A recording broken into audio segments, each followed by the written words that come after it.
Hello and welcome to the Be Formless Flow-Driven CEO podcast, whereby we are reshaping life, leadership and business from the inside out. And I have to say, I am beyond excited because this is my first in-person podcast with a guest from Melbourne, Australia, which is where I live as well. And I'm welcoming to the show Craig Brown. Welcome to the show, Craig. Hello. And so you're going to have to go with us, everybody, because who knows where this is going to go. Like I said, it's the first time Craig. I decided this year I was going to really put myself out there and try all these new different things. So this is my first in doing this. So thank you for suggesting it because it was my first one of being put out of my comfort zone. And Craig suggested, why don't we do it in person? I'm like, why not? How hard could it be, right? I've never done that before. How hard could it be? So let's get into it. It's your first day back from holidays for 2026. Did you have a good holiday? Very relaxing. I needed to wind down. Yeah, good on you. Running a business, you get worn out. Totally. And you're the CEO and co-founder of Everest Engineering, which you started back in 2018. Yep. What, 8 years? Thereabouts. 8 years young this year. And essentially, it's a global product engineering company with distributed teams across, obviously, Australia, India, Asia, Malaysia, and the UK. Say that? UK, yes. You're an early agile advocate and co-founder, but now only advising for last conference. But I believe it's being rebranded this year to Signal. We got a working title of Signal, not Noise, but I think we'll end up shortening it to Signal. Yeah, you need to tell us a little bit about that as well. Yeah. But what you're known for, Craig, is for replacing, I guess, ceremony with clarity. And what I mean by that is building happy, high-performing and high-signal teams that ship meaningful software. And I'll let you explain a bit more about that. But you have this leadership playbook as well, which I absolutely love with all your experience, where it's human-first culture, simple rhythms and outcomes over optics. And just to give a sense of your company, it's quite interesting because we were just talking pre-show that Craig has a company that focuses on SaaS. So Australia's biggest SaaS companies, well, not just Australia, but then you also work with corporates and you have early stage founders. So 3 different, what would you call them? Well, we have business units. We call them crews. Basically, one team focuses. And the reason we've divided is because the way you work is different, right? So we've got one team that works with early stage founders, kind of launching their product and searching for a business model and all that sort of stuff. And then the next one is for businesses that have already kind of found growth and they're on their way and they need to grow their team and capabilities and so forth. And so sometimes, just staff augmentation, but also it's like, leaning in and giving our experience of having grown all these companies over the years and what are the things you can do to kind of learn from the experience of others, right? And go faster and go leaner and be more efficient and so forth. And the third one is working with corporate Australia. And again, they're looking for innovation and modern ways of working and all that sort of stuff. And so bringing those skills that we have from the startup world and putting them into the corporate world, there's constraints and challenges, but on the other hand, you get access to real innovation and go faster and be more creative. I love that. Go faster, be more creative. Let's go back to you were previously working at a SaaS company and it was Australia's, biggest startup, $1 billion startup from what I understand. Yeah, it was one of the first. It was called Aconex. It was a construction business. Eventually got bought by Oracle for more than $1 billion. And when that happened, that was a catalyst for a bunch of people to change careers, move in different directions. Ranganathan, who used to run our India team at Aconex, gave me a call one day and said, "Hey, Craig, let's go start a business." And so that's what we've been doing for most of the last decade. Yeah, wow. And so then what led you to being a co-founder of Everest Engineering? How did that come about? I think for me, career-wise, at the end of the Aconex story, before it became part of Oracle, I was starting to wonder what would be next for me because, I'd kind of done that job and was, getting a bit stale with it. And I was not thinking of changing the company, but I was just thinking about finding a different place in the organization to make a contribution. And then we became a branch office of big Oracle. That for me was a catalyst to say, well, go do something else. I was shopping around for ideas. I was thinking about different things. As you kind of go up your career ladder, less and less options become interesting to you. Yeah. Available too, right? But also interesting, right? And so it was actually the good fortune of Ranganathan calling me and saying, "Hey, let's do this instead." And he's a good guy and it was interesting challenge. And part of the brief was build a great organization with a great working culture, create a great place for people to work, because that's what we had been doing at Aconex. And that generates those feedback loops of adaptability and positivity and effectiveness and all that sort of stuff. And so we thought we would take that kind of DNA and create a new company and try to improve on it. We didn't really have the industry connection or probably the patience to go for a product company. So we went into services. So we Yeah. kind of focus on that people culture competence sort of thing first. But now as a result, we get to work with dozens and dozens and Yeah. dozens of great product companies and great founders and stuff like that. So it quite worked out pretty well. Yeah, pretty amazing. Did you ever, like, for a second think you would be co-founding and having your own company? And like, you know, when you were kind of exploring, did it get to a point where you're like, I'm just kind of like, what was Well, going on at for you? the end of the Aconex days, I was thinking, where could I go? And some of the big tech companies, maybe, but that's kind of repeating what you've already done, and maybe a small one. But again, why? And I was thinking I'd probably go and start my own thing. I remember when I was younger, when I was in my mid-30s, I was thinking about starting a company, but tied down by mortgages and Yeah. kids and stuff like that, didn't have the capacity to do it. And so, yeah, now my kid's older and less dependent. And What do you, I'll tell you one of the things I like the most is I regularly talk to our customers, but probably the thing I really like the most is I just have this automated kind of diary meeting set up for me each week with some random person in the company.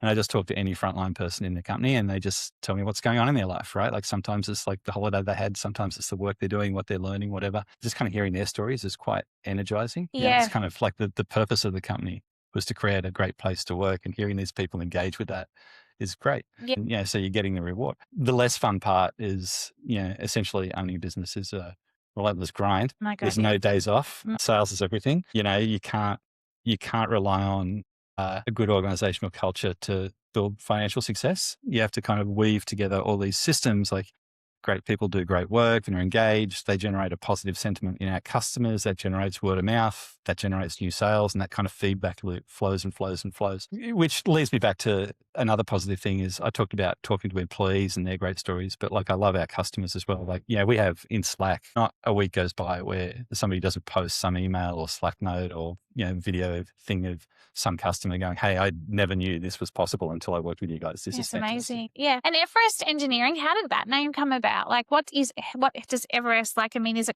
like that climbing the pinnacle? It's such a great story, actually. Yeah. So we were working at Oracle and we're talking, like, not just me and Ranganathan, but other people we worked with as well. We're talking about staying or leaving and what we will do and all that sort of stuff. Ranganathan decided he just needed to get out of the office. So he took 2 weeks, I think it was 2 weeks holiday. I went up to base camp at Mount Everest. Oh, gosh. And the whole idea was like go hiking and climbing and, just get away from work and empty your mind and, let what really matters to you surface. And so he did that. And then he called me from base camp or one of the towns nearby. And it's like, I know what we're going to do. And partly because the inspiration for the business happened on Mount Everest, partly also because, he then tested it with people. So in India, Everest is like everywhere. It's like, bicycles, coffee shops, blah, blah, blah. It's a commodity name. But in Australia or in the Western world, it's more aspirational. Yeah, it's epic. Like, if you can climb Everest, you're like, it's difficult. All those sort of things. And so, that matches what we're trying to do, be extraordinary and do hard things. And, that's it. Right. So tell us a little bit about the extraordinary and do hard things. When you talk about do hard things, what do you mean by that within the company? Is it pushing beyond what's possible? Ultimately, for us, I think doing extraordinary things comes down to doing a bunch of mundane things consistently well. Right? Yeah. But one of those mundane things, and it's not that mundane, is when we work with our customers to not look at what they're asking for, but look at what they need. So when somebody says to you, hey, can you get me a glass of water? Right? That's, you're thirsty or you've got some other need, right? It's not the glass of water that's important. It's the problem that it's solving. And when we work with our customers, we want to look through what they're asking for. What they're asking for is probably important, but like look through that to the next level or, to the next layer of that kind of ring of ambitions and work on that. Right. And I think, what we want to do, like speaking in the context of Australia, but also Southeast Asia and other parts of the world, like what we want to do is work with companies and make them successful. It's fun working for successful companies. It's energizing, it's hard, it's exhausting, but it's like exciting as well. Most of the time, technology helps the world become better, especially in the type of work we do, where it's kind of business to business, automation, all that sort of stuff. It helps everyone get their jobs done faster, safer, smarter. Whatever. Do you ever see, like, there's a lot of conversations around tech at the moment. Do you ever see when technology makes a business worse? Like, have you like? Oh yeah. I think not so much worse. It's more like a lot of effort is put in for no result. Like, there's definitely that landscape of technology that may be unhealthy for the world, like the social media stuff or whatever. But like, in the business automation game, like which SaaS businesses mostly are, or marketplaces or whatever. Mostly we're just kind of brokering more efficient transactions and helping people solve their problems. Like I say, kind of faster, cheaper, better, whatever. But there's tons of work that goes into technology and software that probably doesn't need to happen. And I've got a couple of funny stories. I'll share one with you. Yeah, good. Tell me. Years and years ago, I was early 2010s, I was working at Telstra, and one of the jobs I have done a couple of times is like I get this brief to wander around the company and see what's up, right? Yeah. I always call it walk the corridors. Yeah, I used to say to my staff, let's make sure you walk in the corridors, hear what's going on, and you don't use the ground sort of thing. Yeah. And I had this really interesting manager, Sarah, her name was, and she kind of sent me on this brief to go find a bunch of programs in the company that could probably do better. And it was a reasonably loose brief, but wandered around. I found this project, and this wonderful guy was leading it, and he was always pitching to kind of get lots of money to kind of do another IT transformation, but I talked to the exec that was in charge of it. He's always like, it's going to happen soon, but it's not going to happen this year. It's not going to happen next year. It's important, but we're not quite there because there's other more important things. And so I go back to Bert, and he's like, well, what can we do with the budget we have, which was limited? It's just a handful of, handful of smart people in a room trying to solve problems, right?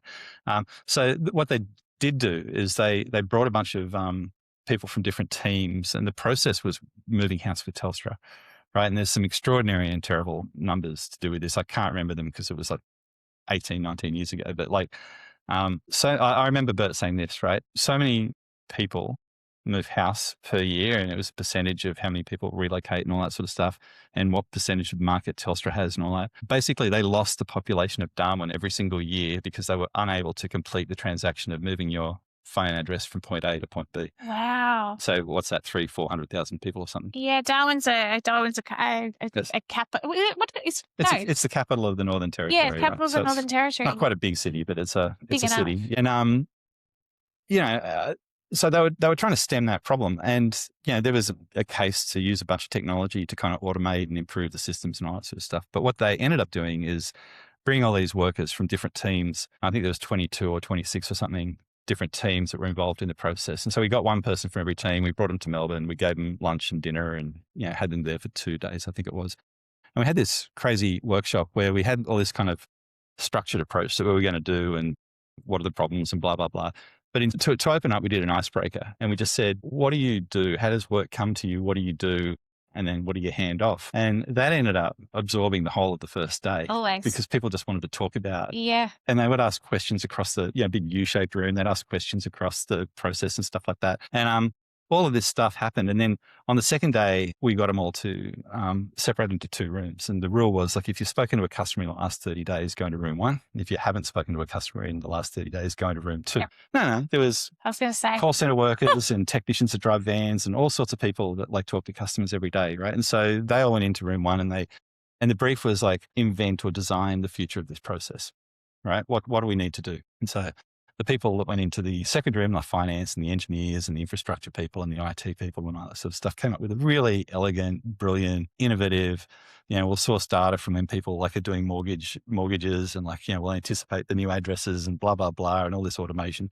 And the people that talk to customers every day just went, well, all I probably need is access to some other systems so I don't have to transfer calls as much. And this was a funny process. It was terrible. It had this NPS score that would tap minus 100 on a regular basis, which is everyone every day hates the process, right? Yeah. And it would hover around minus 60, 70. So pretty terrible process. And so we kind of had these back of envelope estimates for the $1 billion IT transformation. And what would it cost to do these extra licenses? $60,000, $70,000. And so we ended up, I didn't do anything, but the team ended up just sharing information, having these lunchtime sessions on Wednesdays where they would just kind of have the process teams that would interact with each other, come together, sit around a table and go, what's one thing we could fix this week? And did a bit of license sharing and stuff like that. And the transfers went down and the quality of service went up. And so the NPS score flipped up to plus 40 or something like that within 4 or 5 months. Wow. So great way to not spend $1 billion on technology. Yeah, great way not to spend $1 billion on technology, but a great way to also just completely reshape a business and increase the NPS scores, which takes me to transformation, right? Let's talk about that for a second, because when I got here and we were chatting away, and you've got a bit of a view on transformation, and even that story in itself. I was listening to you thinking, quite often, you'll see businesses that, they're looking to do transformation, etc. And there's this plan and it's all structured and you've got everything sorted. And yet it's never It's always worked. me, right? It's always messy. So Yeah. what's your view? Because you did have a bit of a point of view on it and your business is involved in it quite often. Yeah. So we build products and we don't want to be building products that are wasteful.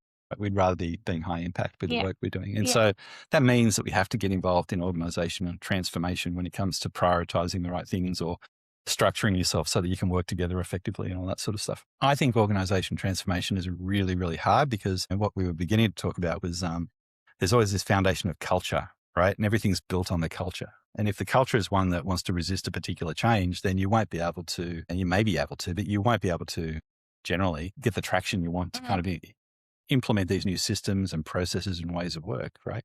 I do think cultural transformation does work, but it requires the right sponsorship from leaders in organizations.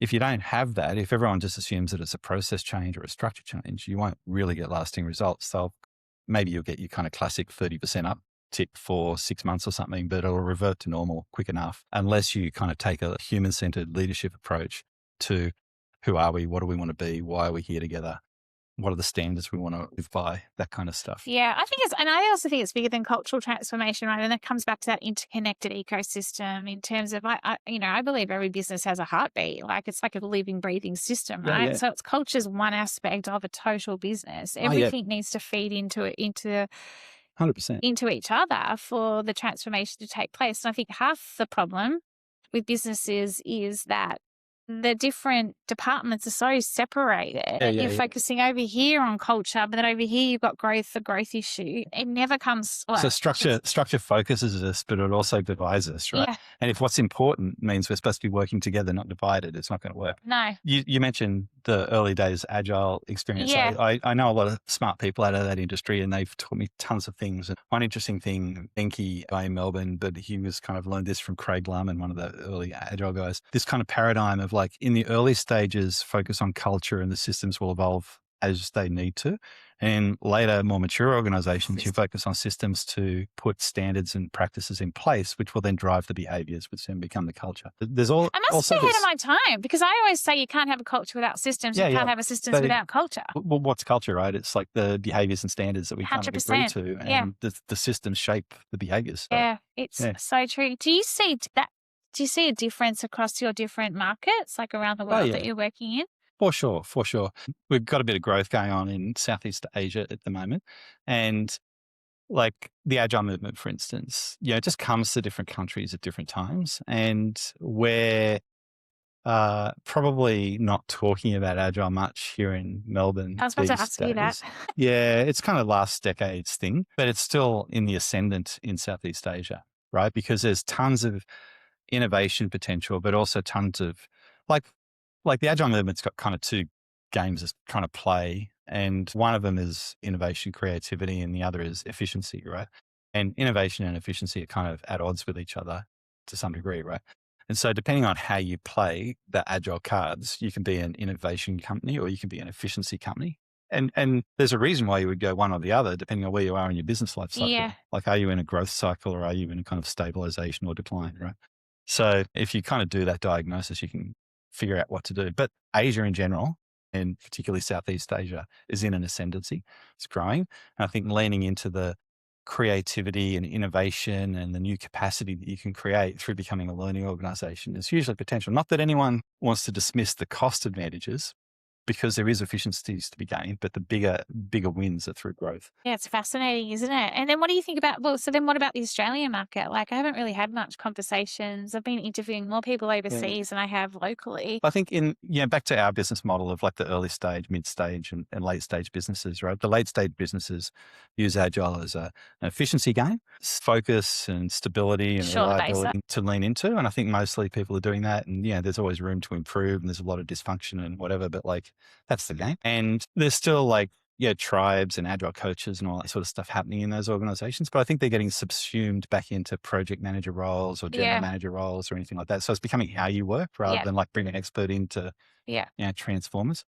And in the early stages, well, that happened several years ago, right? Like, so, how software is done is very much built on the Agile DNA. Yeah, Agile movement's 30 years old now. Yeah, I know. And It's like so, all the different language that goes with it. yeah. So it's interesting what it means for AI, right? Like, how long is it I going was to going take to for this ask you that. AI stuff permeate through different organizations? 30 years, maybe 20, maybe 15, but it's not going to be 3 years, So, Yeah. yeah. So I was going to ask you, what's your view on that? Because, there's all these there's the buzz of it. Everyone's like, and it's quite fascinating because a lot of people I've been speaking to, whether it's from Silicon Valley or, you know, Israel from Innovation Hub there, all different places. Everyone has a different point of view. But what I'm understanding and hearing is that, there'll be a lot of businesses that fail and then there'll be like the unicorns that Oh, for sure. succeed. Yeah, yeah.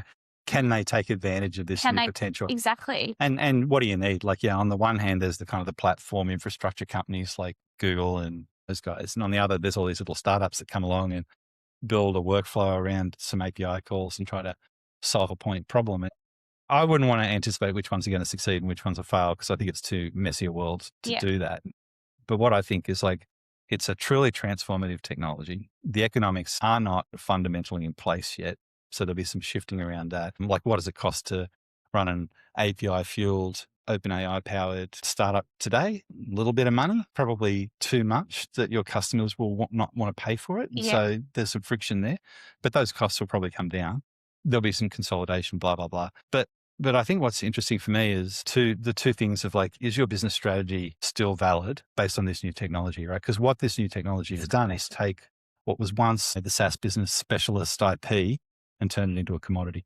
So if you're what's an example? If you're an advertising business, right, and you want to kind of write scripts for ads on the radio or something like that, you can now use OpenAI or whatever to do that. to do it really quickly, right? Yeah. Like, it'll deliver a kind of shitty result, but like, with a bit of expertise on top of it, you can lift that from shitty to good enough. But the workload has gone from like potentially days to maybe 2 hours. 100%. Yeah. So on the one hand, like, that's the example, and that transformation happens all over the place, right? And so lots and lots of things are going to change, and lots of things are going to be disrupted. An example would be, say, accounting software, right? At the moment, all these SaaS businesses produce accounting software so that bookkeepers and business owners can use them. And then these tools help them, be in control, do good quality, keep things simple, move along speedily. But like, you can imagine a world with these new tools where you just kind of get all your receipts and bank information, just drop it into a box, and then it does all the work for you. And so you don't need accounting software anymore. You've got a robot that does the accounting. So that's a disruption. So those guys have got like this existential threat. But then there's these other businesses that have no threat or a very little threat. Yeah. Say job boards, right? Like, there's a marketplace effect. Where do you go when you're looking for a job? You go to where the jobs are. Yeah. And so, you could go to Gemini or something like that and go, I'm looking for my next job. What should I do? It'll give you career advice, but it won't be able to tell you where to go. Job. Yeah. It's really interesting, to be honest. Like, even from an adoption perspective, businesses adopting AI, you hear about a lot of people that have got the infrastructure in there, but no one's using it. Everyone's still kind of resorting back to their own kind of way they've always done it, for example. It's a very interesting time. Yeah. Yeah. The principles underpinning this AI stuff are pretty powerful, though, and you can apply it in different ways, right? Like, we do a little bit of work with some startups working on safety on job sites, right? So, you can walk around with a camera and you can kind of scan a job site, and it'll spot all the safety issues and create a checklist of things for you to do, right? And so, you won't go to ChatGPT or Gemini or whatever to solve a problem like that. It's a very kind of industry context, location specific, workflow that helps you solve. Yeah. So there's still tons of great opportunity to bring new products to market and launch new businesses, right? Yeah. It's just a new frontier. Exactly. You work with a lot of experienced, when it comes to startups and founders, you work with more experienced founders in market, etc., versus a younger generation. What is it that what do you see as, Why is that? why is that? But also, what are the key traits you look for in the founder from an experience perspective? Well, mainly we're looking for a commercial viability, right? And like, startups are inherently risky, and there's kind of a stack of things you need to be successful, right? One is resilience, the ability to kind of push through the hard times. The other is judgment, right? Young startup founders have energy and enthusiasm and creativity, and they have a lot of potential. But to be successful in a challenging, dynamic, difficult market, which we've been in for the last 5 years, takes a bit of experience and intellectual rigor that maybe you don't have when you're 25 years old either. And so our bias also is to kind of be to sort of B2B startups versus B2C. Yeah. And so another thing in that dimension is like having industry connections and knowing the industry well is another path. So if you've got like 3 years of work experience, you don't know a whole bunch of logistics or procurement people or whatever. Yeah. But if you've got 15 years experience, then you know people. Yeah. And that gives you access to customers and access to information and knowledge and stuff like that. Yeah. And so then from a generational thing, do you think there's good qualities coming out of the younger generation when it comes to in business? I mean, you talked about the energy and the creativity. I think there's a mix for me, like it's bring the more experience with the younger. Yeah, ideally you got one of each, right? Coming together and leveraging each other's Yeah, because you strengths. talked about the learning company before, and I think that's so important. Yeah, quite often, I'll go into businesses and it's like, no, we can't be like it's really hierarchical. But again, I feel like there's a need to decentralize a fair bit of that to be able to then someone still needs to make the decisions at the end of the day and make sure the business is commercially viable. Yeah. But there's no reason why a younger person in the business can't be coming up with great ideas and help drive the strategy forward. Yeah. And some of the younger people we've worked with, like I think the pattern I noticed with the ones that are successful is they get older mentors. So, they're running, maybe it's like 26-year-olds trying to run a business together, but they've got like some veteran grizzled. 48, am I a veteran? Yeah, totally. I think it's in this industry, if you're over 35, you're a veteran.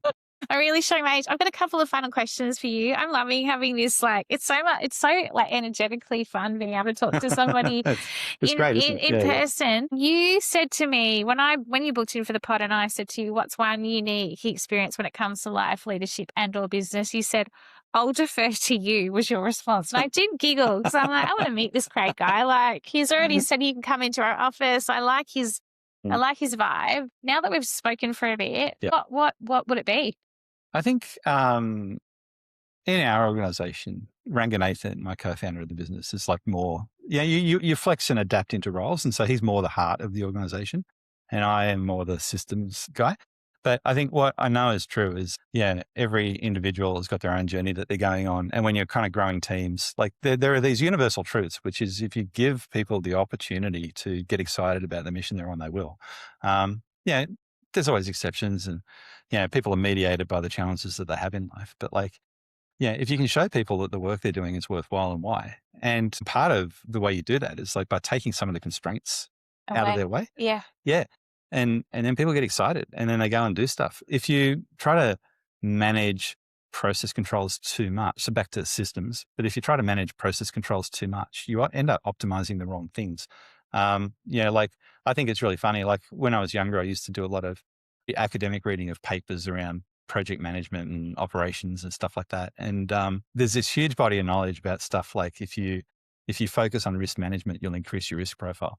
And so there's all this counterintuitive stuff. Yeah. But the universal truths are if you trust people to if you give people the right information and then trust them to do the best they can, they'll generally do a good job. Yeah. And I think lean into that. Yeah, I love that. I so love that. And then coming right back to you've had a full pretty much month off on holidays. And then, but you also called out that, as a founder and, when you're building or scaling your own business, you're never not thinking about it. Yeah. Well, I tried very hard for the first 7-8 days to turn the brain off and occupy myself with other stuff. And all of last week I was working every day anyway, but mainly the holiday was like not having meetings, just sitting at my computer with spreadsheets and thinking deeply and stuff like that. So what do you do then, like to sustain your energy and as a co-founder and you're 8 years into the business, what do you do from an active recovery sense? Like you're back at work this week, the world's getting faster and faster. How do you ensure that you keep your... I don't have a good answer to that. I think ultimately, if you want to do extraordinary stuff, if you want to be not just another player on the game, if you want to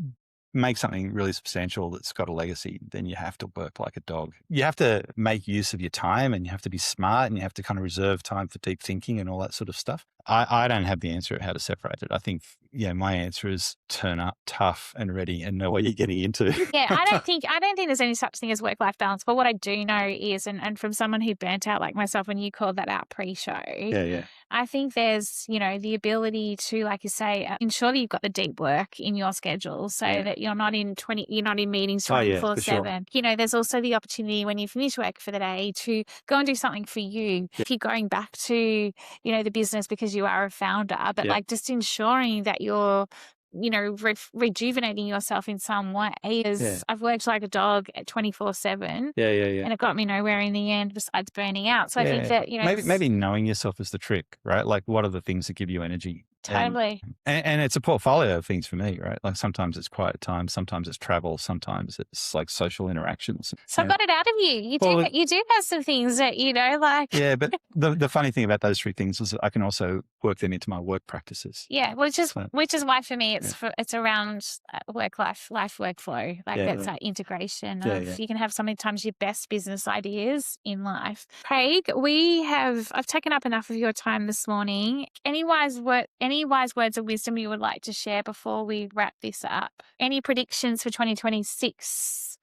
It's open to you. Yeah, I've been watching the news the last couple of days. There's a new world order coming. And I think despite all the stuff that people are worrying about in America, right? Like there's we work quite a bit with India, and there's this growing ascendancy in India and Southeast Asia. And there's like amazing things happening in that part of the world, lots of innovation. And I think, I live in Australia, so I've got a very Australian point of view of this, but like, I think, leaning into our relationship with Southeast Asia and Southern Asia is going to bring us amazing opportunities, and there's so much to do. And I'll tell you, I've been working in technology for, I don't know, since the mid-90s, and it never stops being interesting, creative, energizing, because every 7-8 years, like a whole new paradigm turns up, and it just becomes constantly reshapes. Yeah, it just becomes a whole new opportunity to learn new things and do new interesting things. And a line we kind of talk about in our company is we're building the future, right? We're making the tools to make tomorrow possible, and that's what we do. Yeah, and I mean, it completely aligns to my business in terms of this continuous shaping and reshaping. I'm reading a Bruce Lee book at the moment called Be Like Water. His daughter wrote it with Shannon Lee. And all the principles that apply to just that continuous self-awareness, shaping, reshaping. And it completely applies to business. It's fascinating. So, Craig, on that note, thank you so much for getting me to do my first, in-person podcast. Yeah, I love it. I need a mic. I need a purple B mic with Be Formless on it. I'm going to go on tour. So, watch out. I might end up overseas. You can do the Vox Pops on the street. I might do something in Southeast Asia. I'm going to get to Europe. I've got to get to the USA. I've got to get everywhere. So watch this space. Yeah, cool. Excellent. Nice to chat. Yeah, you too. Thank you, Craig. Have a great day.